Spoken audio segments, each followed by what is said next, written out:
আজ আমরা নবী করিম সাল্লাল্লাহু আলাইহি সাল্লাম আমাদেরকে রমজান মাসে যে সমস্ত আমল করতে বলেছেন, আমরা সেই সমস্ত আমলের কথা আপনাদের সঙ্গে খুব সংক্ষেপে শেয়ার করব ইনশাআল্লাহ। কারণ আমি নবী করিম সাল্লাল্লাহু আলাইহি সাল্লামের হাদিস থেকে এবং কোরআনে কারীম থেকেও 27টি আমলের কথা আপনাদের সঙ্গে শেয়ার করব ইনশাআল্লাহ, যার সবগুলোই রমাদানের জন্য স্পেশাল, তবে অনেকগুলো রমজানের বাইরের সময়ও আমাদের পালনীয় এবং করণীয়। ভাইরা আমার, বিলুপ্ত হওয়া মৃত প্রায় সুন্নাহগুলোর মধ্যে থেকে একটা হলো চাঁদ তালাশ করার সুন্নাহ। এটা ফরজে কিফায়া, মুসলিম সমাজের কেউ যদি না করে সবাই গুনাহগার হবে। এটা খুবই রিস্কি একটা বিষয়, দুর্ভাগ্যজনক একটা বিষয় যে 20 কোটি মানুষের রমজান মাত্র মুষ্টিমেয় কয়েকজন মানুষের দেখার উপর নির্ভর করবে। ভাইরা আমার, আমরা পশ্চিম আকাশে চাঁদ দেখার চেষ্টা করব ইনশাআল্লাহ। তাহলে রমজান কেন্দ্রিক প্রথম আমল পেয়ে গেলাম, প্রথম কর্মসূচি পেয়ে গেলাম, সেটা হলো শাবানের শেষ তারিখে পশ্চিম আকাশে চাঁদ তালাশ করব ইনশাআল্লাহ। নাম্বার 2, রমজানের দ্বিতীয় আমল, যেটা রমজানের প্রধান আমল মূলত কি সেটা বলেন দেখি। রমজানের প্রধান আমল কি ভাই? রোজা রাখা। মাশাআল্লাহ, উত্তর সঠিক। রমজান মাসের প্রধান আমল হলো রোজা রাখা। রোজা রাখার চাইতে মাসের বড় কোনো আমল হতে পারে না। রোজা রাখা রমজানের সুন্নত না মুস্তাহাব? ফরজ। ফরজ মানে হলো আল্লাহর সেই নির্দেশ, যেই নির্দেশ লঙ্ঘন করলে জাহান্নামের শাস্তি অবধারিত, জাহান্নামের শাস্তি এড়ানো যাবে না, যে নির্দেশ মান্য করা আবশ্যক, এরকম একটি ফরজ। ইসলামের স্তম্ভ কয়টা ভাই? 5টা। নবী করিম সাল্লাল্লাহু আলাইহি সাল্লাম বলেছেন, বুনিয়াল ইসলামু আলা খামস। ইসলাম দাঁড়িয়ে আছে 5টি ফাউন্ডেশনের উপরে, 5টি খুঁটির উপরে, 5টি ভিত্তির উপরে। সেই 5টি ভিত্তির 1 নম্বর হলো শাহাদাতি আল্লাহ ইলাহা ইল্লাল্লাহ ওয়া আন্না মুহাম্মাদান রাসূলুল্লাহ। আল্লাহ ছাড়া ইবাদত এবং উপাসনার উপযুক্ত আর কেউ নাই, আর মুহাম্মদ সাল্লাল্লাহু আলাইহি সাল্লাম আল্লাহর পাঠানো রাসূল, এই কথার সাক্ষ্য মুখে দেওয়া, এটা হলো 1 নম্বর স্তম্ভ। স্তম্ভ নম্বর 2, 5 ওয়াক্ত নামাজ আদায় করা। স্তম্ভ নম্বর 3, যাকাত আদায় করা, যাদেরকে আল্লাহ সামর্থ্য দিয়েছেন, সচ্ছলতা দিয়েছেন।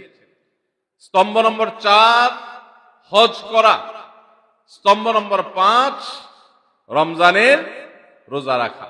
তবে অনেক হাদিসে রমজানের রোজাকে 4 নম্বরে আর হজকে 5 নম্বরে রাখা হয়েছে। তাহলে রমজান মাসের রোজা রাখা এটা শুধু ফরজ না, মৌলিক ফরজ।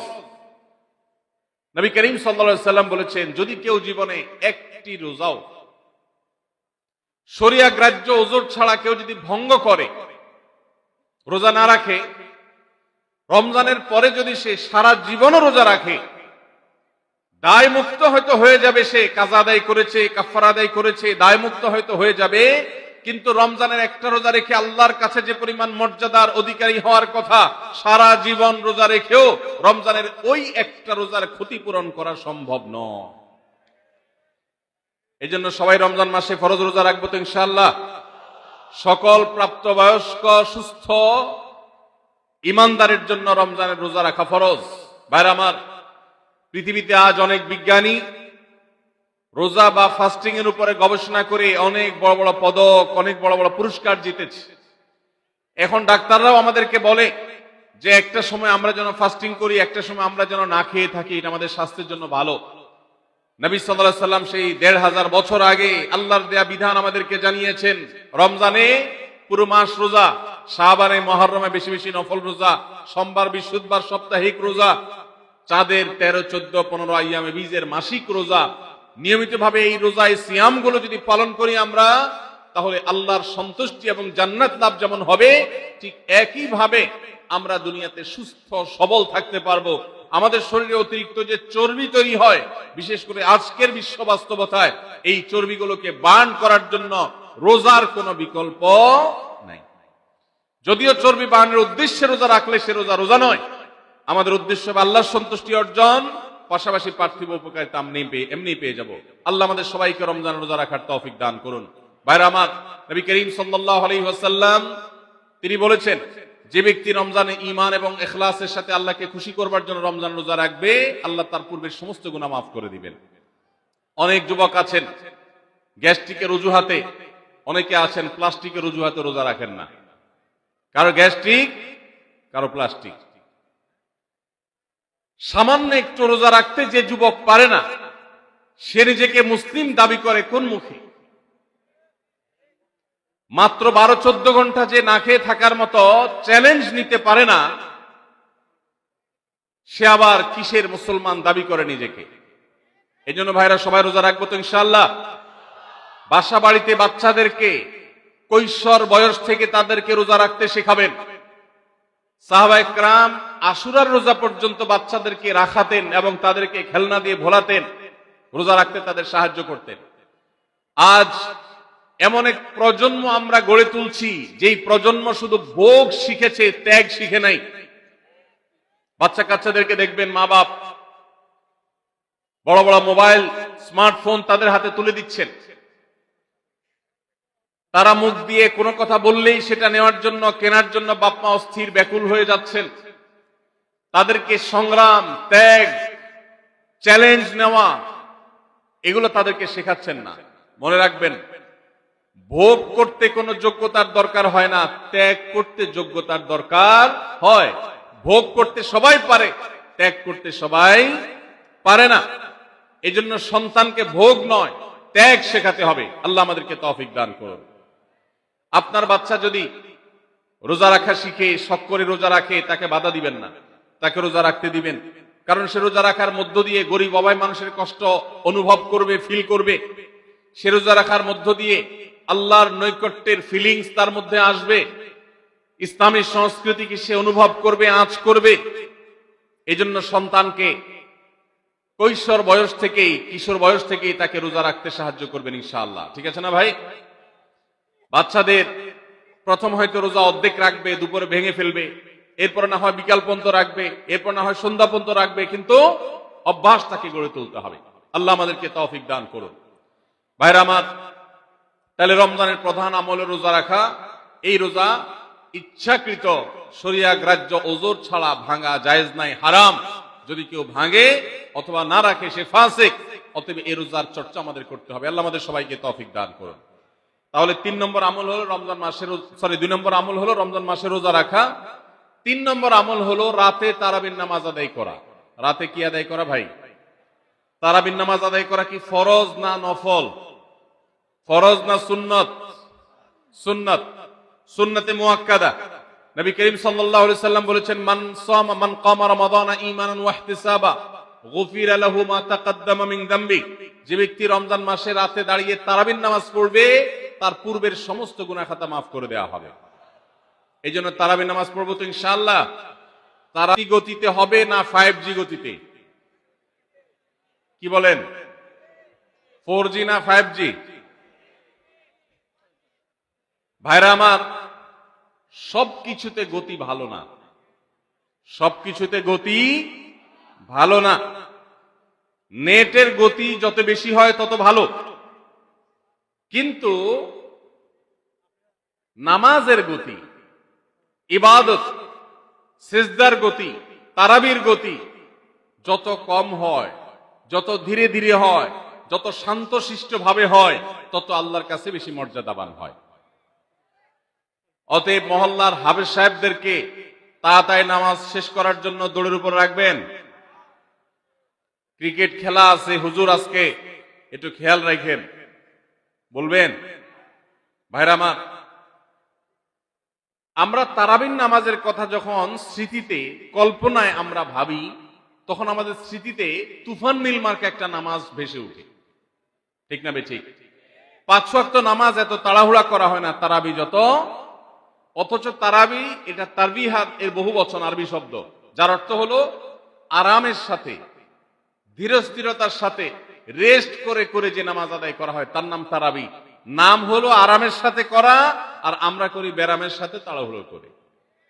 এই জন্য এলাকা এলাকা তারাবি ধীরে ধীরে পড়ার জন্য উদ্যোগ নেবেন তো ইনশাআল্লাহ। ইমাম সাহেবদেরকে, হাফেজ সাহেবদেরকে উদ্বুদ্ধ করবেন, ভাই হুলস্থুল করবেন না, কি পড়েন কিচ্ছু বুঝি না, এমন টান দেন শেষে যায় শুধু আলামুন তালামুন, আর এটা শুনে মনে করেন যে এখন স্টপ হয়েছে, এখন রুকুতে যাইতে হবে। এই নামাজ কি নামাজ? এটা তামাশা। ভাইরা আমার, স্পিডে তারাবি না পড়ে যদি একটু ধীরে তারাবি পড়া হয়, সর্বোচ্চ 15 থেকে 20 মিনিটের ডিফারেন্স হবে, এর বেশি না। মাত্র 15 মিনিটের জন্য আপনার পুরো নামাজকে আপনি বরবাদ করছেন। দেশের বেশিরভাগ মসজিদগুলোতে তুফান মিল মার্কা তারাবি পড়া হয়। এই তারাবি আল্লাহর কাছে কতটা গ্রহণযোগ্য হবে, এটা যথেষ্ট প্রশ্নবিদ্ধ বিষয়। আল্লাহ তাআলা আমাদের সবাইকে ধীর স্থিরতার সাথে খুব শান্তভাবে তারাবির নামাজ আদায় করার তৌফিক দান করুন। চেষ্টা করা যাবে না ইনশাআল্লাহ? ভাইরা আমার, আল্লাহ রাব্বুল আলামিন নামাজের ক্ষেত্রে হুলস্থুলতা পছন্দ করেন না। যার নামাজ যত বেশি সময় নিয়ে আদায় করেন তিনি আল্লাহর কাছে তত শ্রেষ্ঠ, তত ভালো নামাজি। আর যার নামাজে যত হুলস্থুল করা হয় তার নামাজের কোয়ালিটি, মর্যাদা আল্লাহর কাছে তত কম। অতএব আমরা রমজানের তৃতীয় আমল জানলাম তারাবির নামাজ, এবং সেটা ধীরস্থিরতার সাথে আদায় করবো। আল্লাহ আমাদের তৌফিক দান করুন। নাম্বার 4, সাহারি খাওয়া। সাহারি খাওয়া এটা রমজানের একটা আমল। আপনি সারা বছর লাঞ্চ করেন, ডিনার করেন, দুপুরের খানা খান, রাতের খানা খান, সকালে ব্রেকফাস্ট নাস্তা করেন, কিন্তু এর কোনোটা ইবাদত হয় না, এর কারণে আপনি সওয়াব পাবেন না। কিন্তু রমজান মাসে ভোর রাতে ঘুম থেকে উঠে যে আপনি খাবার খাবেন, এই খাবার খাওয়ার জন্য যে উঠলেন এবং খাইলেন, এর কারণে আপনার অ্যাকাউন্টে আপনার আমলনামা আল্লাহ তাআলা সওয়াব জমা করে দিবেন। আপনি রিওয়ার্ড পাবেন, বিনিময় পাবেন। কেন? কারণ নবী করিম সাল্লাল্লাহু আলাইহি সাল্লাম বলেছেন, তাসাহহারু ফাইন্না ফিস সাহুরি বারাকাহ। তোমরা সাহারির খাবার খাবে ভোর রাতে। রোজার মাসে রোজা রাখতে গিয়ে সাহারির খাবার খাবে। কেন? কারণ সাহারির যে খানা, এই খানাতে আল্লাহ তাআলা বরকত রেখেছেন। এই খানা খাইলে তার জন্য আমাদের স্পিরিচুয়াল, আধ্যাত্মিক বিভিন্ন রকমের উপকারিতা আল্লাহ তাআলা এর মধ্যে নিহিত রেখেছেন। এর মধ্যে খাদ্য শক্তি আছে, আমাদের এনার্জি হবে শরীরে, রোজা রাখতে সহজ হবে। এর পাশাপাশি সাহারির খাবারে আলাদা একটা বরকত আছে, শেফা, বহুবিধ উপকারিতা আমাদের শরীরের, আমাদের মনের জন্য আল্লাহ তাআলা রেখেছেন। এই জন্য সাহারি খাওয়াটা আলাদা একটা ইবাদত। যদি আপনার সন্ধ্যা রাত্রে বেশি খাওয়া হয়ে যায়, সাহারিতে খানা খাওয়ার মতো মুড না থাকে, অন্তত এক ঢোক পানি, একটা খেজুর, সামান্য কিছু খেয়ে হলেও আপনি সাহারি খাবেন এবং তাতে আপনি সওয়াব পাবেন। কোনো কারণে যদি সাহারি খেতে না পারেন, রাতে উঠতে পারেন নাই, অ্যালার্ম বাজছে কিন্তু শুনেন নাই, উঠে দেখেন ফজরের আজান হয়ে গেছে, তাহলে ওই দিনের রোজা কি হবে নাকি হবে না? হবে। মাশাআল্লাহ, বগুড়া মানুষ মাসালা জানে, দেখা যায় রোজা হয়ে যাবে ইনশাআল্লাহ। কারণ এই সাহারি খাওয়াটা ফরজ না, ওয়াজিব না, এটা সুন্নাত। সুন্নাত ছুটে গেলে ইবাদত হয় না, ব্যাপারটা সেরকম না। 5 নম্বর আমল হলো, সাহারি তো খাবো ঠিক আছে, কিন্তু সেটা শেষ সময়ে খাওয়া, দেরিতে খাওয়া। সাহারি কি আগে খাবেন না শেষের দিকে খাবেন? শেষের দিকে। কেন? কারণ নবী করিম সাল্লাল্লাহু আলাইহি সাল্লাম বলেছেন, লা ইয়াজালুন নাসু বিখাইরিন মা আজ্জাল ফুতুর ওয়া আখারুস সাহুর। এই উম্মত, মুসলিম জাতি ততদিন পর্যন্ত কল্যাণের উপর প্রতিষ্ঠিত থাকবে, তারা কল্যাণকে স্পর্শ করতে পারবে যতদিন পর্যন্ত তারা সাহারি তাড়াতাড়ি খাবে, না দেরিতে খাবে? দেরিতে খাবে। আর ইফতার তাড়াতাড়ি করবে। তাহলে সাহারি দেরিতে খাওয়া হলো সুন্নাত। আমাদের দেশে গ্রামে অনেক মুরব্বীরা এখনো আছেন, রাত 12টা, 1টা, 2টা বাজে সাহারি খেয়ে শুয়ে থাকেন। তারা চিন্তা করেন পরে খাইতে গেলে আবার বর্ডার ক্রস হয়ে যায় কিনা, সীমা লঙ্ঘন হয়ে যায় কিনা, রিস্ক নেওয়ার দরকার কি, এই জন্য 12টার সময় খেয়ে রাখি। এটার কারণে সাহারি খাওয়ার সওয়াব পাবেন ঠিকই, কিন্তু দেরিতে সাহারি খাওয়ার যে সুন্নত, সেই সুন্নত আদায় হবে না। এই জন্য দেরিতে খাবেন। দেরিতে খাওয়ার মানে আবার এরকম দেরি না যে আপনি আর মুয়াজ্জিন সাহেব দুজন কম্পিটিশন করছেন, আপনার হাতে খাবারের প্লেট আর মুয়াজ্জিনের হাতে মাইক, আপনি আগে শেষ করেন আর মুয়াজ্জিন আগে আজান দিবে, কম্পিটিশন চলছে। এত দেরি করে একেবারে লাস্ট মিনিট পর্যন্ত খাওয়া সুন্নত নয়। কথা কি বুঝাতে পারছি? কয়েক মিনিটের গ্যাপ রেখে তারপরে খাবার শেষ করবেন। কারণ নবী করিম সাল্লাল্লাহু আলাইহি সাল্লাম সাহারি খেয়ে শেষ করে ফজর নামাজ শুরু করতেন, এর মধ্যে 50টা আয়াত পড়ার মতো গ্যাপ রাখতেন, অর্থাৎ প্রায় 10 মিনিটের মতো একটা গ্যাপ থাকতো। এই জন্য আমরা একটা গ্যাপ রেখে তারপর সাহারি শেষ করব। অর্থাৎ ফজরের আজান যদি হয় উদাহরণস্বরূপ 5টা 25-এ বা 30-এ, তাহলে আমরা 2-4 মিনিট আগে সাহারি খেয়ে শেষ করবো ইনশাআল্লাহ। তাহলে সাহারি দেরি করে খাওয়া, শেষের দিকে খাওয়াটা সুন্নত। আল্লাহ আমাদেরকে আমল করার তৌফিক দান করুন। রমজান মাসে সাহারির নামে একটা নতুন নাটক শুরু হয়েছে এদেশে, সেটার নাম হলো সাহারি পার্টি। আপনারা শুনেছেন? বিশেষ করে শহরের ছেলেফেলেরা, ইউ পোলাপান, তারা আজকাল ভোর রাতে বন্ধু বান্ধব সহ রেস্টুরেন্টে গিয়া সাহারি পার্টির আড্ডা বাইর করছে। শয়তানি এবং ফাইজলামির আর কোনো জায়গা নাই, সাহারির জন্য পার্টি বাইর করছে, তাও আবার ছেলে মেয়ে একসাথে মিলেমিশে। ভাইরা আমার, সাহারি খাওয়া ইবাদত, এবং সাহারির এই সময়টা দোয়া কবুলের সময়, তাহাজ্জুদের সময়। আল্লাহ তাআলা দুনিয়ার আকাশ থেকে ডেকে ডেকে বান্দাকে ক্ষমা করেন। এই সময়টাতে আড্ডাবাজি করা এটা হতভাগা ছাড়া আর কারোর কোনো কাজ হতে পারে না। এরপরে 6 নম্বর আমল হলো ইফতার করা।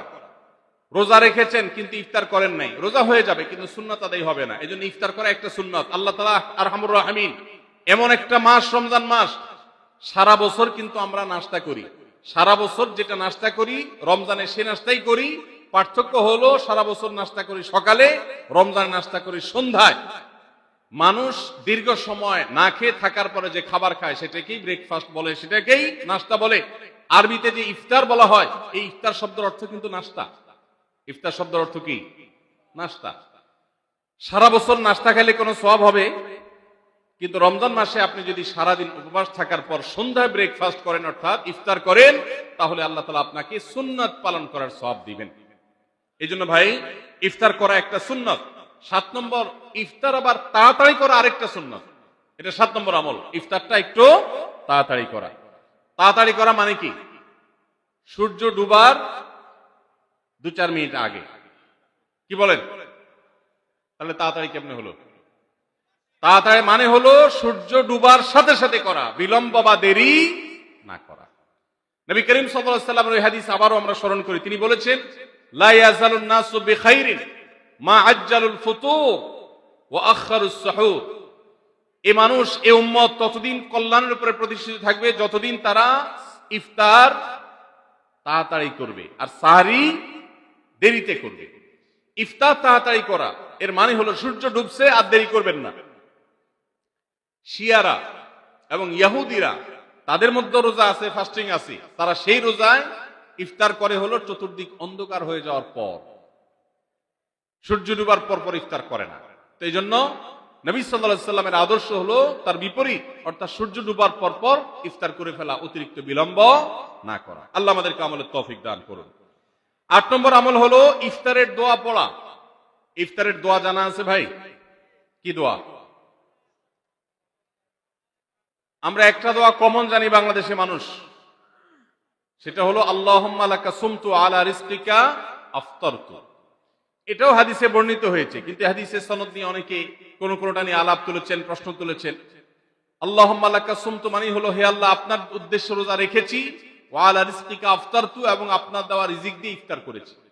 আর ইফতারের আরেকটা দোয়া হলো যাহাবাজ জামা ওয়াবতাল্লাতিল উরুক ওয়া সাবাতাল আজরু ইনশাআল্লাহ। এটা একটা দোয়া। যদি এগুলো দোয়ামূলক নয়, আমরা দোয়া বলছি, এটা মূলত আল্লাহর কাছ থেকে একটা প্রত্যাশা। এর অর্থ হলো যাহাবাজ জামা, আমার পিপাসা দূর হয়ে গেছে, ওয়াবতাল্লাতিল উরুক, আমার শিরা উপশিরাগুলো সব সিক্ত হয়ে গেছে, ওয়া সাবাতাল আজরু ইনশাআল্লাহ, এবং আল্লাহ চাহেন তো এই রোজার বিনিময় আমার সাব্যস্ত হয়ে গেছে আল্লাহর কাছে, এটা স্থির হয়ে গেছে। এটা হলো ইফতারের দোয়া। ইফতারের দোয়াটা কি ইফতারের আগে করব না পরে করব? ইফতারের দোয়াটা যারা ইফতারের আগে করার পক্ষে তারা হাত তোলেন।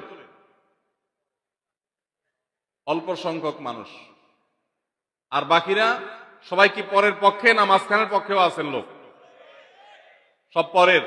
মাশাআল্লাহ, সব সূক্ষ্ম সূক্ষ্ম মাসআলা দেখি গাবতলী মানুষ জানে, মাশাআল্লাহ, অনেক অগ্রসর দেখা যায়। আল্লাহ আমাদের সবাইকে দ্বীনের জন্য কবুল এবং মঞ্জুর করুন। মাশাআল্লাহ। ভাইরা আমার, ইফতারের দোয়াটা ইফতারের পরে করতে হয়, যেটা বেশিরভাগ মানুষ জানে না, কিন্তু আমি অবাক হলাম যে এখানে বেশিরভাগ মানুষ আপনারা জানেন। মাশাআল্লাহ, নলেজেবল মানুষ, বোঝা গেছে।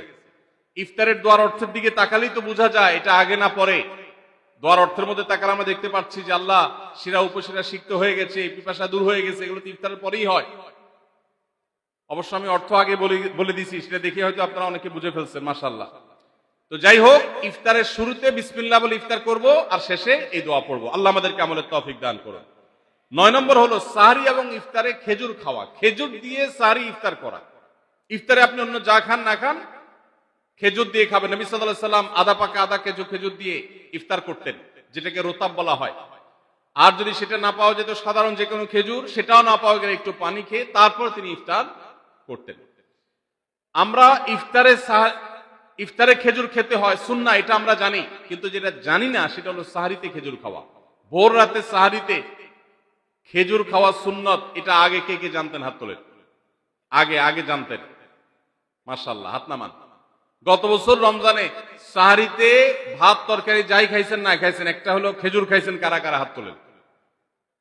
মাশাআল্লাহ, এদিকে সব আমল করা মানুষ, মাশাআল্লাহ। তাহলে তার ওয়াজ টোয়াজের কোনো দরকার নাই। এত নলেজেবল মানুষ, এত আমলদার মানুষ যদি এলাকায় থাকে, তাহলে ওয়াজের দরকারটা কি? আল্লাহ আমাদের সবাইকে আমলের তৌফিক দান করুন।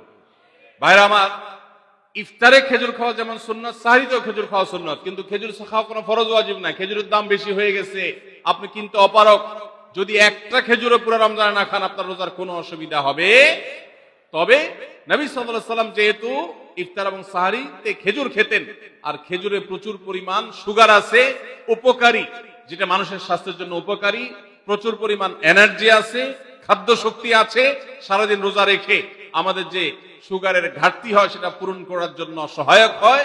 এই জন্য সাহরি এবং ইফতারে খেজুর খাওয়া এমনিতেও উপকারী। আর নবী সাল্লাল্লাহু আলাইহি ওয়াসাল্লামের সুন্নাত, তিনি বলেছেন, নি'মা সাহুরুল মুমিনি আত-তামার, ঈমানদারের সাহারির আইটেমের মধ্যে সবচেয়ে বেস্ট উত্তম হলো খেজুর। এজন্য অন্য যাই খান না খান, একটু হলো, এক পিস হলো খেজুর খাবেন, ইনশাআল্লাহ সুন্নাত আদায় করার নিয়তে খেলে এই সুন্নাতটা আদায় হয়ে যাবে, আল্লাহ তাআলা তা চাহেন। তাহলে 9 নম্বর আমল পেলাম হলো সাহরি এবং ইফতারিতে খেজুর খাওয়া। 10 নম্বর আমল হলো সকল প্রকার পাপাচার বর্জন করা, গুনাহের কাজ থেকে বিরত থাকা। এইটা হলো রমজান মাসের দ্বিতীয় সর্বোচ্চ গুরুত্বপূর্ণ আমল। সিরিয়ালে আমরা 10 নম্বরে বলেছি, কিন্তু 27টা রমজানের স্পেশাল আমলের মধ্যে সবচেয়ে গুরুত্বপূর্ণ আমল হলো রোজা রাখা, আর দ্বিতীয় সর্বোচ্চ গুরুত্বপূর্ণ আমল হলো সব ধরনের পাপাচার বর্জন করা, গুনাহের কাজ ত্যাগ করা। যদি কেউ রমজানে রোজা রাখে, আবার চোখ দিয়ে হারাম জিনিস মোবাইলে দেখে, স্ক্রিনে দেখে, পত্রিকার পাতায় দেখে, অফলাইনে দেখে, পরনারীর দিকে তাকায় থাকে, সে যদি কান দিয়ে হারাম জিনিস শুনে, গান বাদ্য, এই সমস্ত কিছু সে যদি উপভোগ করে, তাহলে তার এই রোজা আর উপোস থাকার মধ্যে কোনো পার্থক্য। মনে রাখবেন, রোজা শুধু পেটের হয় না, রোজা চোখের হয়, রোজা কানের হয়, রোজা হাতের হয়, রোজা মুখের হয়, রোজা শরীরের প্রত্যেকটা অঙ্গ প্রত্যঙ্গের হয়। একজন মানুষ যখন তার পুরো শরীরে রোজা করে, সে যখন সকল অঙ্গ প্রত্যঙ্গ দিয়ে আল্লাহর আনুগত্য করে, আল্লাহর নাফরমানি থেকে বেরিয়ে আসে, তখন সে সত্যিকারের রোজাদার হয়। আর যে শুধুমাত্র দিনের বেলায় পানাহার বর্জন করে, যৌনাচার বর্জন করে, আর সমস্ত পাপাচার অপকর্ম সে যথারীতি অন্য সময়ের মতো রমজান মাসেও করে, এই রোজাদার পেটের রোজা রেখেছে, কিন্তু তার শরীরের অন্য অন্য অঙ্গ প্রত্যঙ্গ গুলো আল্লাহর কথা শুনে নাই, সো সেগুলো কিন্তু রোজা রাখে নাই। এই রোজা আল্লাহর কাছে মাকবুল এবং গ্রহণযোগ্য রোজা হতে পারে না। অতএব আমরা রমজান মাসে সব ধরনের গুনাহের কাজ বর্জন করবো তো ইনশাআল্লাহ। প্রিয় ভাইরা আমার, রোজা কিন্তু আমাদের সাথে কথা বলে। রোজার ভাষা আমরা অনেকে জানি না, কি বলে সেটা অনেকে বুঝি না, কিন্তু রোজা আমাদের সাথে কথা বলে। কি কথা? সিয়াম শব্দের অর্থ, আমরা যেটাকে রোজা বলছি সেটা কোরআনের ভাষায় বলা হয় সিয়াম, হাদিসে বলা হয়েছে সেটাকে সওম বা সিয়াম। এই সওম বা সিয়াম একই শব্দ, এর অর্থ হলো বিরত থাকা। এর অর্থ হলো কি ভাই? বিরত থাকা, ব্রেক দিতে জানা। আল্লাহ রাব্বুল আলামিন রোজার মতো ইবাদত দিয়েছেন আমাদেরকে জীবনে ব্রেক দেওয়ার অভ্যাস গড়ে তোলার জন্য। আমরা যেন ব্রেক দিতে শিখি, আমরা যেন থামতে শিখি, আমরা যেন নিজেদেরকে নিয়ন্ত্রণ করতে শিখি। ইসলামের যে বৈশিষ্ট্য, ইসলামের যে বিউটি, ইসলামের যে সৌন্দর্য, সেটা হলো ইসলাম পৃথিবীর মানুষকে আত্মনিয়ন্ত্রণ করবার কথা বলে। আজ ভোগবাদী পৃথিবীর যেদিকে তাকাবেন, চতুর্দিকে দেখতে পাবেন শুধু ভোগের হাতছানি। দুনিয়াটা মস্ত বড়, খাও দাও আর ফুর্তি করো, শুধুমাত্র ফুর্তি ফুর্তি এবং ফুর্তি, ভোগ এবং ভোগ এবং ভোগ। গোটা পৃথিবী আপনাকে ভোগের কথা বলবে, ত্যাগের কথা বলবে না। ইসলাম আপনাকে ত্যাগের কথা বলে। আপনি ঈদ উদযাপন করবেন, ঈদ উল ফিতর, সেখানে পর্যন্ত ইসলাম বলে আগে গরিবের বাসায় ফিতরা পৌঁছাবে, তারপর তুমি ঈদগাহে যাবে, ঈদের আনন্দ করবে। আপনি কোরবানির ঈদে পশু জবাই করে গোশত খাবেন, উৎসব করবেন।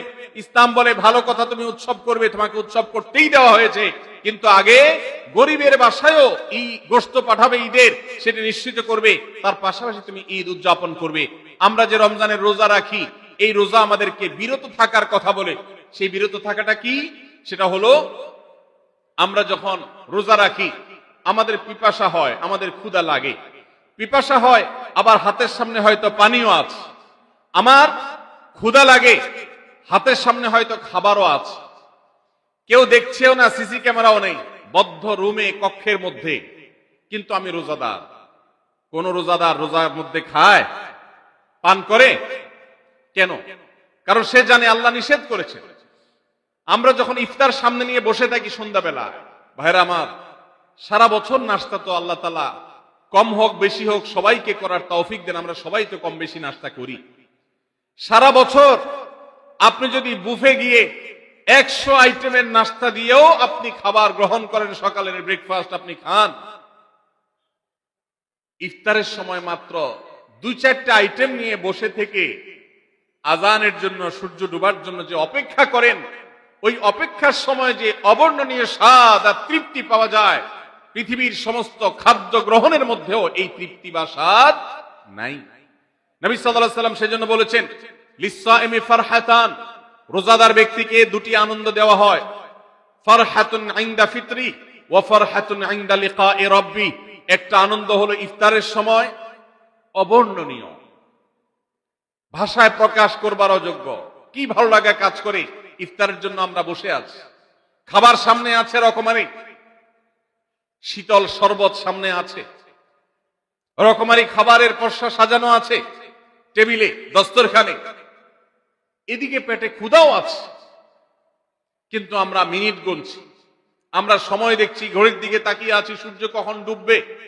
সূর্য ডুবেছে আর সাথে সাথে আমরা ইফতার করছি। এই যে আল্লাহর নির্দেশের অপেক্ষা, ইসলাম রোজার মাধ্যমে আমাদেরকে সেই শিক্ষাটা দিতে চায়। রোজা আমাদের সাথে সেই কথা বলে যে দেখো, তুমি জীবনে বিরত থাকতে শিখো, গোটা পৃথিবী তোমাকে ভোগ শিখাবে, ইসলাম তোমাকে ত্যাগ শিখাবে, ইসলাম তোমাকে কন্ট্রোল করা শিখাবে।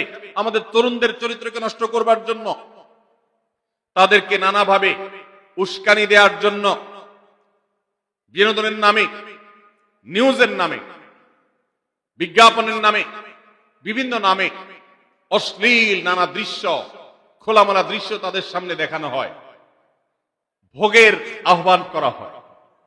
ইসলাম বলে, হে মুসলিম তরুণ, তোমার চোখের এরিয়ার মধ্যে কোন পরনারী, কোন সুন্দরী নারী পড়ে গেছে, তুমি আঁচ করতে পেরেছ, সাথে সাথে তোমার দৃষ্টিকে তুমি নিয়ন্ত্রণ করো, অবনত করো। কুল্লিল মুমিনিনা ইয়াগুদ্দু মিন আবসারিহিম ওয়া ইয়াহফাযু ফুরুজাহুম। আল্লাহ বলেছেন, হে রাসূল বলে দিন ঈমানদার পুরুষদেরকে, তারা যেন তাদের চোখগুলোকে নামিয়ে রাখে, তাদের সম্ভ্রমকে তারা সংরক্ষণ করে। মনে রাখবেন, যা খুশি তা করতে পারা এটা যোগ্যতা নয়। নিজেকে নিয়ন্ত্রণ করলাম, যা খুশি তা করব না, এর নাম হলো যোগ্যতা। ডায়রিয়ার রোগী ডাইরেক্ট হয়ে যায়, যা খুশি যে করে, নিজের মন যেদিকে তাকে নাচায় সেদিকে নাচে, এই লোকটা অসুস্থ মানুষের মতো। আর মুসলিম যুবক, মুসলমান মানুষ, নারী পুরুষ, সে নিজেকে নিয়ন্ত্রণ করে। আল্লাহ এটা হারাম করেছেন, আমার মন চায়, চাইলেই আমি সেটা নিতে পারি, কিন্তু আমি নেব না। আমি একটা জিনিস ধরতে পারি, আল্লাহ হারাম করেছেন, সেজন্য আমি ধরবো না। এই শিক্ষাটা রমজান আমাদেরকে দেয়। অতএব রমজানের সবচেয়ে গুরুত্বপূর্ণ আমল হলো এই 10 নম্বর আমল, সেটা হলো পাপাচার বর্জন করা। নবী সাল্লাল্লাহু আলাইহি সাল্লাম বলেছেন, যে ব্যক্তি রমজানে রোজা রাখলো আর পাপাচার বর্জন করলো না, তাহলে এই রোজা রাখার উপোস থাকার ভিতরে কোনো পার্থক্য নাই। আল্লাহ আমাদের সবাইকে রমজান মাসে রোজা থেকে সকল হারাম, সকল নাজায়েজ কাজ, সকল গুনাহের কাজ ছাড়ার তৌফিক দান করুন, আমিন। ভাইরা আমার, 11 নম্বর আমল হলো অধিক পরিমাণ দোয়া করা। রমজান মাসে রোজা রেখে আমরা বেশি বেশি দোয়া করব। চলতে ফিরতে, উঠতে বসতে দোয়া করতে পারেন। আমাদের মায়েরা অনেকে শুনছেন আমাকে, রমজান মাসে আপনি গৃহস্থলী কাজ করছেন, রান্না বাড়া করছেন, ঘর ঝাড়ু দিচ্ছেন, আর মনে মনে আল্লাহর সাথে কথা বলেন। দোয়া মানে আল্লাহর সাথে কথোপকথন। আল্লাহ, আপনি আমাকে মাফ করে দেন, আমার বাবাকে মাকে মাফ করে দেন, সন্তানগুলোকে হেদায়েত দান করেন, চোখের পানি ফেলেন। নিয়মতান্ত্রিক দোয়া, বসে বসে হাত তুলে দোয়া করবেন কিবলামুখী হয়ে। আবার চলতে ফিরতে, উঠতে বসতে, এমনকি ওযু নাই সে অবস্থায় দোয়া করবেন। নবী সাল্লাল্লাহু আলাইহি সাল্লাম বলেছেন, 3 ব্যক্তির দোয়া ফিরিয়ে দেওয়া হয় না। কয় ব্যক্তির দোয়া? সালাতুন লা তুরাদ্দু দাওয়াতুহুম, 3 শ্রেণী মানুষের দোয়া ফিরিয়ে দেওয়া হয় না। এর ভিতরে এক শ্রেণী হলেন মাজলুম, কারোর জুলুমের শিকার হয়েছে। এই ব্যক্তি জালেমের বিরুদ্ধে যে তার মনের আকুতি থাকে, বদদোয়া থাকে, আল্লাহ সুবহানাহু ওয়া তাআলা এটা ফিরিয়ে দেন না। এজন্য পৃথিবীর ইতিহাসের কোন জালিম আপনি দেখাতে পারবেন না যেই জালিমকে আল্লাহ ছেড়ে দিয়েছেন, আল্লাহ ছাড় দিয়েছেন কিন্তু চূড়ান্ত ভাবে ছেড়ে দিয়েছেন, এমন কোন জালিম আপনি দেখাতে পারবেন না। এজন্য ভাই কখনো কোন অবস্থাতে কারো প্রতি আমরা জুলুম করব না, আল্লাহ আমাদেরকে সেটা মানার তৌফিক দান করুন। তাহলে 3 ব্যক্তির দোয়া কবুল হয়, ফেরত দেওয়া হয় না। তার ভিতরে একজন হলো মাজলুম, যার প্রতি আপনি জুলুম করেছেন, সে আপনার বিরুদ্ধে যে বদদোয়া করে, এটা লাগবেই লাগবে, আজ হোক আর 2 দিন পরে হোক। নাম্বার 2, মুসাফির, যে ব্যক্তি সফরে আছে, সফররত অবস্থায় সে যদি দোয়া করে, সে দোয়া আল্লাহ তাআলা কবুল করেন। 3 নম্বর হলো রোজাদার ব্যক্তি, as-সাইম হাত্তা ইফতির, রোজাদার ব্যক্তি সারাদিন ভর রোজা করলে ইফতার রাগ পর্যন্ত, সারাদিন দোয়া করলে ইফতার রাগ পর্যন্ত তার দোয়া কবুল হয়। এই জন্য রোজা রেখে আমরা বেশি বেশি আল্লাহর কাছে দোয়া করবো ইনশাআল্লাহ। চলতে ফিরতে উঠতে বসতে মনে মনে আল্লাহর সাথে কথা বললেন, চাওয়া দাওয়াকে পেশ করলেন, বাস এটাই হলো দোয়া। এটা হলো আমাদের রমজান মাসের 11 নম্বর আমল, বেশি বেশি দোয়া করা। 12 নম্বর আমল হলো মিথ্যা এবং কাজ পরিহার করা। রমজানের সকল পাপাচার তো পরিহার করবই, বিশেষভাবে মিথ্যা কথা, মিথ্যা কাজ পরিহার করা। কারণ নবীজি সাল্লাল্লাহু আলাইহি ওয়াসাল্লাম এর জন্য আলাদা নির্দেশ করেছেন। তিনি বলেছেন, মাল্লাম ইয়াদা কাওলা যুরি ওয়াল আমালা বিহি ফালাইসা লিল্লাহি হাজা আন ইয়াদা তাআমাহু ওয়া শারাবা। যে ব্যক্তি রমজানের রোজা রেখে মিথ্যা কথা, মিথ্যা কাজ ছাড়লো না, তার উপোস থাকায় আল্লাহর কোনো ঠেকা পড়ে নাই। 13 নম্বর আমল হলো অশ্লীলতা এবং বিবাদ, বিতণ্ডা, ঝগড়া, এগুলো পরিহার করা। কারণ নবী করিম সাল্লাল্লাহু আলাইহি ওয়াসাল্লাম তিনি আমাদেরকে রমজান মাসে রোজা রেখে অশ্লীলতা পরিহার করতে বলেছেন। মোবাইলে হারাম জিনিস দেখলেন, টেলিভিশনে হারাম জিনিস দেখলেন, বা কোন পত্র পত্রিকাতে খারাপ জিনিস, নিষিদ্ধ জিনিস দেখলেন, কর্নারের সৌন্দর্য দেখে আপনি হারাম স্বাদ নেয়ার চেষ্টা করলেন, তাহলে আপনার রোজার অঙ্গহানি হলো, রোজা প্রাণহানি হলো। এই রোজা নয়। এই জন্য এটাকে রমজান মাসে পরিহার করতে হবে, অন্য সময় তো বটেই। এবং সেই সাথে কেউ যদি আপনার সাথে ঝগড়া করতে আসে, নবীজি শিখাই দিয়েছেন, ফালিয়াকুল ইন্নী সায়েম, কেউ রোজা রাখা অবস্থায় ঝগড়া করতে আসলে বলবেন, ভাই আমি রোজাদার, আমি তোমার ঝগড়ার জবাব দিতে পারবো না। তাহলে ঝগড়া পরিহার করার জন্য রমজান মাসে আমরা এক্সারসাইজ করব। 14 নম্বর, যে কোনো ভালো কাজ, যে কোনো নেকামল রমজান মাসে বেশি বেশি করবেন। কেন? কারণ রমজানের শুরুতে একজন ঘোষক বলে, ইয়া বাগিয়াল খায়রি আকবিল, হে ভালো কাজ প্রত্যাশী, যে ভালো কাজ করতে চাও, রমজান মাসটাই হলো ভালো কাজের সওয়াব বেশি পাওয়ার। অতএব এই মাসে ভালো কাজ করে, নেকামল করে, ইবাদত করে, কোরআন তেলাওয়াত, জিকির, আজকার যত রকম আছে এগুলো করে জান্নাতের পথে অগ্রসর হয়ে যাও। 16 নম্বর আমল হলো রোজাদারকে ইফতার করানো, অর্থাৎ নিজে ইফতার করার পাশাপাশি অন্য কোন রোজাদারকে ইফতার করাইলে আল্লাহ তাআলা ওই রোজাদার যে পরিমাণ সওয়াব পাবেন, আপনাকেও সেই পরিমাণ সওয়াব দিবেন ইনশাআল্লাহ। 17 নম্বর আমল হলো বেশি বেশি কোরআনে কারীমের তেলাওয়াত করা। রমজান মাসে আল্লাহ তাআলা আমাদের সবাইকে, 15 নম্বর বাদ গেছে, মাশাআল্লাহ, এত মনোযোগ সহকারে কথা বলছে এবং নোট করছে দেখা যাচ্ছে। তাহলে আমরা আবার পেছনে যাচ্ছি ইনশাআল্লাহ। 15 নম্বর আমল হলো বেশি বেশি ইস্তেগফার করা। বেশি বেশি কি করা? ইস্তেগফার করা, অর্থাৎ ক্ষমা প্রার্থনা করা। কেন ক্ষমা প্রার্থনা বেশি করবেন? কারণ নবী করিম সাল্লাল্লাহু আলাইহি সাল্লাম বলেছেন, ওয়ালিল্লাহি উতাকাউ মিনান নার ওয়া যালিকা ফি কুল্লি লাইলা। রমজানের প্রত্যেক রাতে আল্লাহ তাআলা বহু মানুষকে জাহান্নাম থেকে মুক্ত ঘোষণা করেন। ভাইরা আমার, আমাদের পাপাচারের কারণে জাহান্নামীদের তালিকা নাম উঠে থাকলেও রমজানে আল্লাহ বহু মানুষকে ঠিক দেন যে এই লোককে জান্নাতি ঘোষণা করা হলো, জাহান্নাম থেকে মুক্ত ঘোষণা করা হলো। এই জন্য এই মাসে আল্লাহর কাছে বেশি বেশি মাফ চাইতে হয়, ইস্তেগফার করতে হয়, চোখের পানি ফেলে দোয়া করতে হয় যে আল্লাহ আপনি মাগফিরাত নসিব করেন। এটা হলো 15 নম্বর আমল। 16 নম্বর আমল হলো রোজাদারকে ইফতার করানো। নিজে ইফতার করবেন, পাশাপাশি রোজাদার ব্যক্তিকেও ইফতার করাবেন। নবী সাল্লাল্লাহু আলাইহি সাল্লাম বলেছেন, যদি কোনো ব্যক্তি কোনো রোজাদারকে ইফতার করায়, তাহলে যেই ব্যক্তি তাকে ইফতার করালেন তার রোজার সওয়াব তো সে পাবেই, আপনি ইফতার করায়া সমপরিমাণ সওয়াব লাভ করবেন ইনশাআল্লাহ। অতএব মসজিদে ইফতার দেওয়ার ব্যবস্থা করা যেতে পারে, রাস্তাঘাটে, বিশেষ করে পাবলিক পরিবহনে, এমনকি প্রাইভেট গাড়িতেও সন্ধ্যার সময়, ইফতারের সময় অনেক সময় খাবার থাকে না, তখন আপনি রাস্তা দাঁড়িয়ে যদি সামান্য একটু খেজুর, সামান্য একটু পানি বিতরণ করতে পারেন, তাহলে সওয়াবটা পাওয়া যেতে পারে। আপনার বাসায় আশেপাশে অনেক অভাবী মানুষ আছে, তাদের বাসায় আপনি ইফতার পৌঁছে দিতে পারেন। এর মাধ্যমে রোজাদারকে ইফতার করানোর সওয়াব পেতে পারেন। 17 নম্বর আমল হলো বেশি বেশি কোরআনে কারীমের তেলাওয়াত করা। কোরআনে কারীমের তেলাওয়াত রমজান মাসে বেশি বেশি করব। কেন? কারণ হলো এই মাসটাই হলো কোরআন নাজিলের মাস। আল্লাহ তাআলা রমজান মাসে কোরআন নাজিল করেছেন। আল্লাহ বলেছেন, শাহরু রমাদান আল্লাযী উনজিলা ফীহিল কুরআন হুদাল লিন-নাসি ওয়া বায়িনাতিন মিনাল হুদা ওয়াল ফুরকান। রমজান মাস এমন মাস যে মাসে আল্লাহ তাআলা কোরআন নাজিল করেছেন। এইজন্য এই মাসে বেশি বেশি কোরআন তেলাওয়াত করতে হবে। নবী করিম সাল্লাল্লাহু আলাইহি সাল্লাম বেশি বেশি রমজান মাসে কোরআন তেলাওয়াত করতেন। আমাদের পূর্বসূরি সালাফগণ কেউ কেউ রমজান মাসে অন্য সব আমল কমিয়ে দিয়ে কোরআন তেলাওয়াতটা সবচেয়ে বেশি করতেন। এইজন্য দিনে এবং রাতে বেশি বেশি করে কোরআন শুদ্ধতার সাথে সৌন্দর্যের সাথে তেলাওয়াত করব, অর্থ সহকারে বুঝে পড়ার চেষ্টাও পাশাপাশি করবো ইনশাআল্লাহ। 4 নম্বর আমল হলো কোরআন পরস্পরকে শোনাশুনি করা, বুঝে পড়া। অর্থাৎ আপনি কোরআন তেলাওয়াত করবেন, আপনার স্ত্রী শুনবে, আপনার মা শুনবে, আপনার বোন শুনবে, আবার তারা তেলাওয়াত করবে, আপনি শুনবেন। আমরা তারাবির নামাজে এক পক্ষীয় তেলাওয়াত শুনি, হাফেজ সাহেব তেলাওয়াত করেন, আমরা শুনি, কিন্তু আমরা তেলাওয়াত করে আরেকজন শুনবে, এটা হয় না।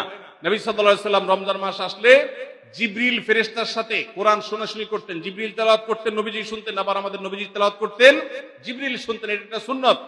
এই সুন্নাতটা বিলুপ্ত হয়ে গেছে, এটা নিয়ে চর্চা নাই। এজন্য আমরা এটা বাসা বাড়িতে নতুন করে জিন্দা করব। আল্লাহ আমাদেরকে তৌফিক দান করুন। 19 নম্বর আমল হলো দান সাদাকা বেশি বেশি করা।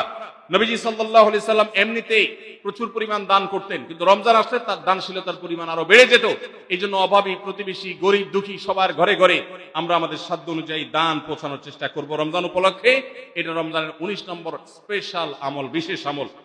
20 নম্বর রমজানের কর্মসূচি হলো ভোর রাতে দোয়া করা।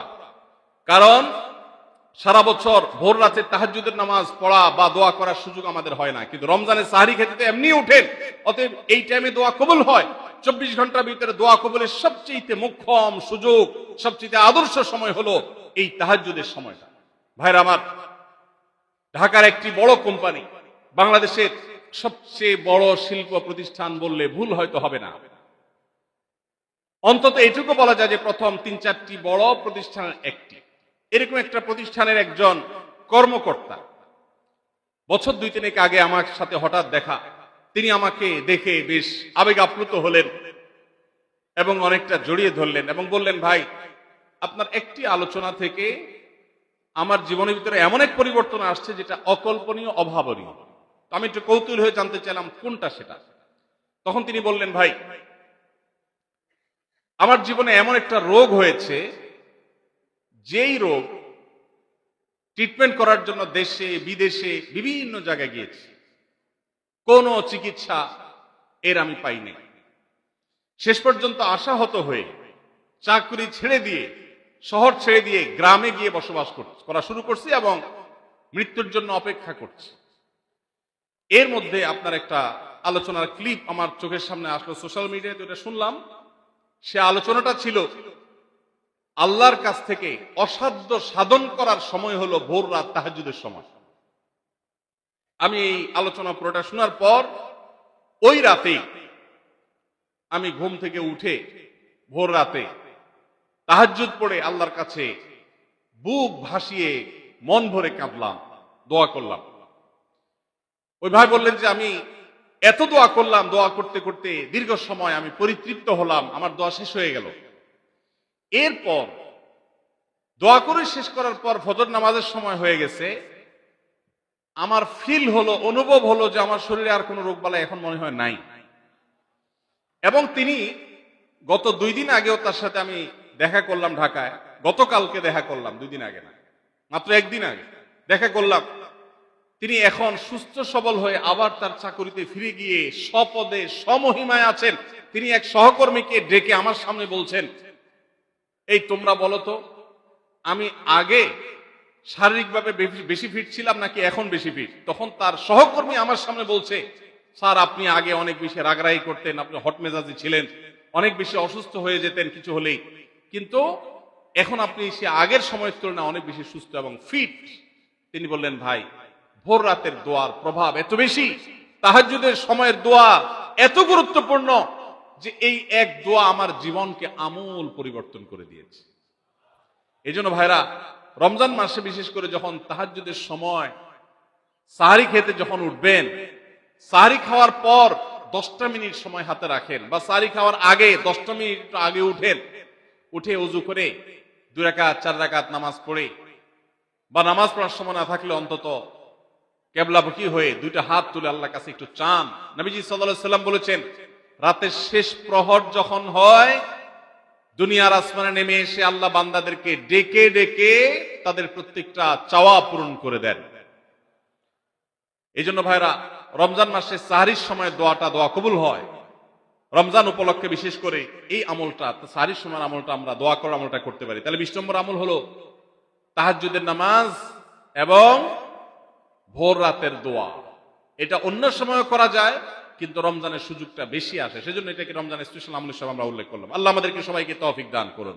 সারি খেতে উঠলে একটু দোয়া করবো তো ইনশাআল্লাহ, 2-4 মিনিটের জন্য হলে দোয়া করব, একাকী নির্জনে আল্লাহর কাছে কিবলামুখী হয়ে। এর চেয়ে বড় দুর্ভাগ্যের বিষয় কি আছে যে আল্লাহ চাওয়ার জন্য ডাকছেন আর আমি অবহেলা করে বসে আছি। ভাইরা আমার, 5 ওয়াক্ত নামাজের জন্য মুয়াজ্জিন আপনাকে ডাকে, কিন্তু ভোর রাতে দোয়া কবুলের জন্য স্বয়ং আল্লাহ আপনাকে ডাকে। অতএব সাহরি খেতে উঠলে ভোর রাতে সাহরির সময় একটু দোয়া করবো তো ইনশাআল্লাহ। 21 নম্বর আমল উমরা করা। যাদেরকে আল্লাহ তৌফিক দিয়েছেন তারা রমজানে উমরা করবেন, কারণ নবী করিম সাল্লাল্লাহু আলাইহি ওয়াসাল্লাম বলেছেন, উমরাতুন ফি রমাদান তা'দিলু হাজ্জা। রমজানে কেউ উমরা করলে একটা হজের সওয়াব পায়। কোন কোন হাদিসে আসছে তা'দিলু হাজ্জাতাম মাই, নবীজির সাথে হজের সওয়াব পাওয়া যায় রমজানে উমরা করলে। আল্লাহ আমাদেরকে যখন তৌফিক দিবে আমরা তখন সেটা করব ইনশাআল্লাহ। ঠিক আছে না? নিয়ত করেন, দোয়া করেন, আল্লাহ একসময় তৌফিক অবশ্যই দিবেন। 22 নম্বর আমল হলো রমজানের শেষ 10 দিন মসজিদে ইতিকাফ করা। গুরুত্বপূর্ণ একটা পয়েন্ট, মসজিদে ইতিকাফ করা। খুব মনোযোগ দিয়ে শুনি। রাসূল করিম সাল্লাল্লাহু আলাইহি সাল্লাম রমজানের রোজা ফরজ হওয়ার পর থেকে নিয়ে তার মৃত্যু পর্যন্ত একটি বছরের জন্য রমজানের শেষ দশক মসজিদে ইতিকাফ করা ছাড়া ছিলেন না। একবার তিনি মসজিদে ইতিকাফে বসেছেন, কিন্তু ইমার্জেন্সি একটা কাজে মসজিদ থেকে তাকে বের হতে হয়েছে। এই জন্য তিনি পরের বছর 20 দিন ইতিকাফ করেছেন। 10 দিন হলো ওই বছরের, আর 10 দিন হলো আগের বছরে যে ইতিকাফ ভেঙে ফেলেছেন সেটার ইতিকাফের কাজা। তার মানে হলো নবীজির জীবনে কখনো ইতিকাফ 1 বছর একটা রমজান মাসেও ছাড়েন নাই। এত গুরুত্বপূর্ণ আমল যে রমজানের এই আমলটা তিনি কখনোই ছাড়েন নাই। দুর্ভাগ্য আমাদের, এখানেও হয়তো বেশিরভাগ মুসলমান আমরা জীবনে একবারের জন্য রমজানের শেষ 10 দিন ইতিকাফ করি নাই। যে আমল নবীজি জীবনে কখনো ছাড়েন নাই সেটা আপনি জীবনে একবারও করেন নাই। এর চাইতে বড় হতভাগা উম্মত আর কি হতে পারে? ভাইরা আমার, 3টি আমলের নগদ তৃপ্তি আমি অন্তত অনুভব করি। আমি আমার সে অভিজ্ঞতার আলোকে আপনাদেরকে উদাত্ত আহ্বান করতে চাই, রমজানের শেষ দশকে আপনারা ইতিকাফ করুন। যে 3টি আমলের তৃপ্তি, নগদ স্বাদ, অবর্ণনীয় ভালো লাগা কাজ করে, অন্তর্জগতে প্রশান্তিতে পরিপূর্ণ হয়ে যায়, সেই 3টি ইবাদতের একটি হলো আরাফাতের ময়দানের দোয়া। এটার সাথে কোনো কিছুর কম্পেয়ার হয় না। অবর্ণনীয় এক তৃপ্তি লাগে আরাফাতের ময়দানে দোয়া করতে। দ্বিতীয় হলো সিজদায় গিয়ে চোখের পানি ফেলে আল্লাহর কাছে দোয়া করতে অসম্ভব ভালো লাগা কাজ করে। ভোর রাতে দোয়াতেও একই স্বাদ পাওয়া যায়। আর 3 নম্বর হলো রমজানের শেষ দশকের ইতিকাফ। ইতিকাফ যে একবার করেছে সে জীবনে বারবার করে, তাকে আর ফেরানো যায় না। এজন্য ভাইরা, রমজানের শেষ দশকে আমরা আল্লাহর ঘরে বসে গিয়ে ইতিকাফ করার চেষ্টা করবো তো ইনশাআল্লাহ। অনেক এলাকায় বৃদ্ধ মানুষ, বুড়া মানুষ বসায় দেওয়া হয় টাকা পয়সা দিয়ে। যে টাকা নিয়ে ইতিকাফ করে সেও গুনাহগার, আর যারা টাকা নিয়ে ইতিকাফে বসায় তারাও গুনাহগার, কারণ ইবাদত টাকা পয়সা দিয়ে চলবে না। রমজানের শেষ দশক মসজিদে ইতিকাফ করবো তো ইনশাআল্লাহ। আল্লাহ আমাদেরকে তৌফিক দান করুন। যুবক ভাইরা, একটাবার বসে দেখেন, অসম্ভব ভালো লাগে কাজ করে। মনে হয় যে আল্লাহর মেহমান আমি, এই ফিলটা হয়, কারণ আল্লাহর ঘরে এসে বসে আছেন আপনি। আপনি কারোর কাছে কোনো কিছু চেয়েছেন, চাইতে চাইতে একটা পর্যায়ে তার পাও জড়িয়ে বসে গেলেন, একদম বসে গেলেন, তার ঘরের সামনে বসে পড়লেন। ইতিকাফটা অনেকটা এরকম। রমজানের প্রথম 20 দিন আল্লাহর কাছে হাত দিয়ে দোয়া করলাম, আর শেষ 10 দিন একজন মসজিদে গাঁটটি মস্কা নিয়ে পড়ে গেলাম। ব্যাপারটা হলো কারো পায়ে ধরে পড়ে যাওয়ার মতো। আশা করা যায় ইতিকাফকারীকে আল্লাহ তাআলা ক্ষমা না করে মসজিদ থেকে ফেরাবেন না। এজন্য ইতিকাফ করার চেষ্টা করবো তো ইনশাআল্লাহ। আমরা ব্যস্ততার অজুহাত দেই। ভাইরা আমার, যে কোনো মুহূর্তে দুনিয়া থেকে চলে যেতে হতে পারে। এই জন্য এই রমজানে প্ল্যান করেন, যত ব্যস্ত হন না কেন।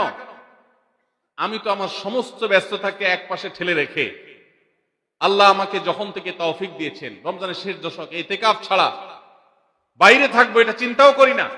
এই জন্য যুবক ভাইদেরকে বলবো, প্রত্যেকটা মহল্লাতে 2 জন 5 জন 10 জন করে যুবকরা বসেন, কোরআনের গ্রুপ স্টাডি করেন, কোরআনের পাঠচক্র করেন, নিজেরা কোরআন হাদিসের আলোচনা করেন, রোনাজারি এবং দোয়া করেন। 10টা দিন আল্লাহর সাথে কানেক্টেড হওয়ার চেষ্টা করেন।